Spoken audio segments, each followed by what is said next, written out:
Magandang araw sa inyong lahat, mga kababayan or mga OFW o mga nandun sa Pilipinas.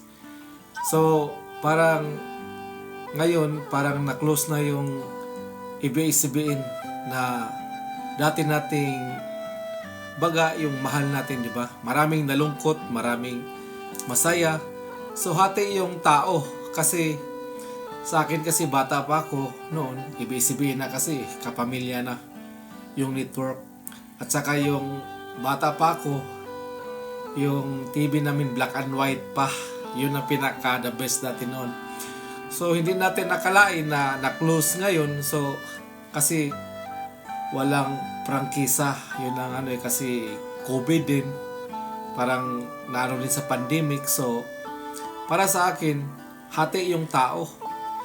May tao na nasiyahan, may taong baga hindi nasiyahan, pero mas marami din ang hindi nasiyahan kasi wala na yung mga trabaho yung ibang tao ba sa Pilipinas, tapos pandemic pa.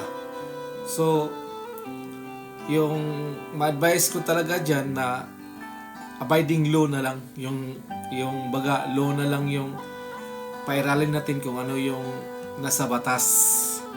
So yun lang ang masabi ko na malungkot din. Meron, para sa akin, malungkot kasi bata pa tayo, ABS-CBN na, kapamilya na. So, para sa akin, parang parang malungkot din kasi may mga movie tayong pinanood. Yung iba naman siguro, masaya kasi hindi natin alam kung ano yung kasiyahan nila. Basta para sa akin, nalulungkot ako sa yung wala nang mga trabaho ba.